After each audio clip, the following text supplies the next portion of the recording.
Good morning students. बेटा आज की जो वर्कशीट का हमारा टॉपिक है वो है आयनिक कंपाउंड्स। ठीक है, आयनिक कंपाउंड्स बेटा क्या होते हैं आपको मैंने लास्ट वर्कशीट में भी समझाया था।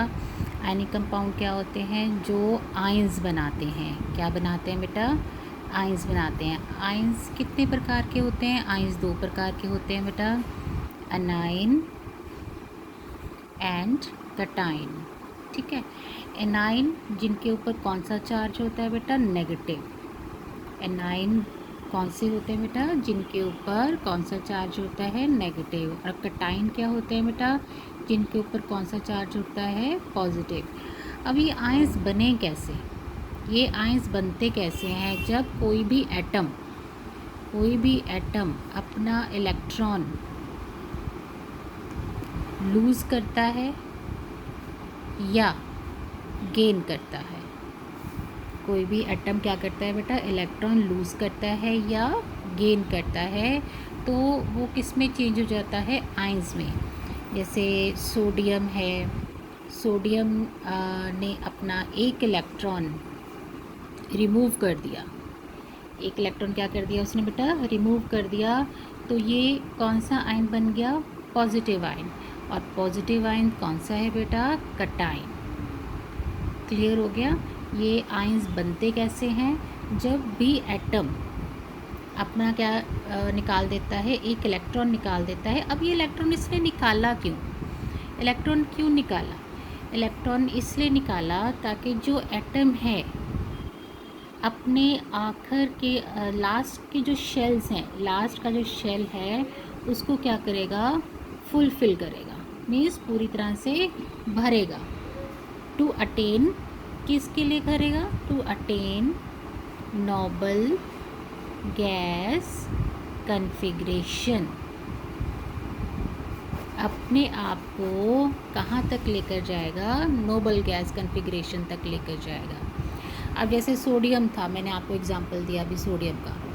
सोडियम है, सोडियम के पास कितने इलेक्ट्रॉन हैं? 11 इलेक्ट्रॉन हैं। ठीक है, अब इसकी कन्फिग्रेशन करते हैं 2 8 1। ठीक है, अब इस इलेक्ट्रॉन जैसे ये के शेल है, ये एल है, ये एम है। एम में कितने होने चाहिए? 8 होने चाहिए, लेकिन यहाँ पर कितने हैं? 1 है। तो इसको 7 इलेक्ट्रॉन लेने आसान है या 1 इलेक्ट्रॉन देना आसान है? तो 1 इलेक्ट्रॉन देना आसान है ना, तो ये क्या कर देता है? अपना 1 इलेक्ट्रॉन बाहर निकाल देता है। 1 इलेक्ट्रॉन बाहर निकाल देगा तो 1 इलेक्ट्रॉन कम हो गया। कैसे कम हो गया ये भी सोचते हैं। अगर इलेक्ट्रॉन 11 हैं तो प्रोटॉन भी कितने हुए? 11 ही हुए। इलेक्ट्रॉन तो रिमूव कर देगा लेकिन प्रोटॉन थोड़ा ना हटा पाएगा। तो प्रोटॉन 11 है तो मीन्स उसके पास एक पॉजिटिव चार्ज जो है वो ज़्यादा हो गया। प्रोटॉन पे पॉजिटिव होता है और इलेक्ट्रॉन पे नेगेटिव होता है। तो जब इसलिए रिमूव कर देगा तो एक इलेक्ट्रॉन कम हो जाएगा, मीन्स इलेक्ट्रॉन कितने हो गए? 10। ठीक है, और प्रोटॉन कितने हो गए? 11। तो इस पे इस वजह से कौन सा चार्ज आ गया? प्लस चार्ज आ गया। क्लियर है बेटा? अब दूसरा एग्जांपल लेते हैं क्लोरीन का। क्लोरीन में इलेक्ट्रॉन होते हैं 17।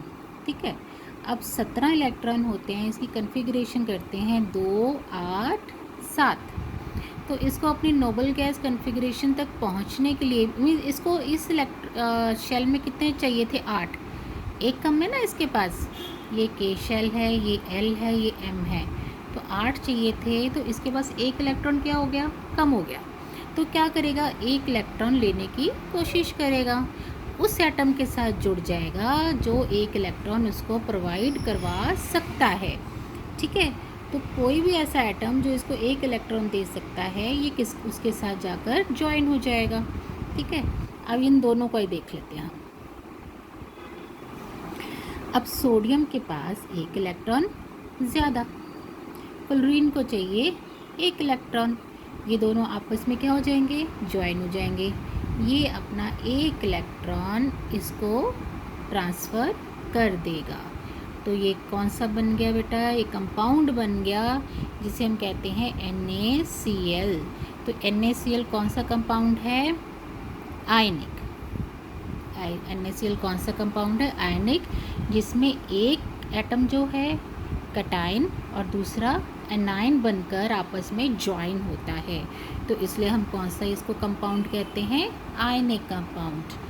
ठीक है, यहाँ तक क्लियर हो गया बेटा? ठीक है, जो पॉजिटिव चार्ज देता है वो है कटाइन, जो नेगेटिव चार्ज वाला होता है वो है एनाइन। जो पॉजिटिव चार्ज वाला वो कटाइन, जो नेगेटिव चार्ज वाला एनाइन। अभी क्वेश्चन लास्ट वर्कशीट में आया था कि ये कटाइन और एनाइन क्यों बनते हैं? क्यों बने? क्योंकि इसने क्या अटेन करना है, क्या कहाँ तक अपने इलेक्ट्रॉन्स लेके जाने हैं? नोबल गैस तक। या आप ये भी कह सकते हो कि वो अपने लास्ट ऑर्बिट को क्या करेगा? पूरा करेगा, फुल करेगा। लास्ट ऑर्बिट को फुल करने के उसको एक इलेक्ट्रॉन अगर रिमूव करना पड़ता है तो वो भी करेगा। जैसे सोडियम, आपको मैं शेल बना के बताती हूँ।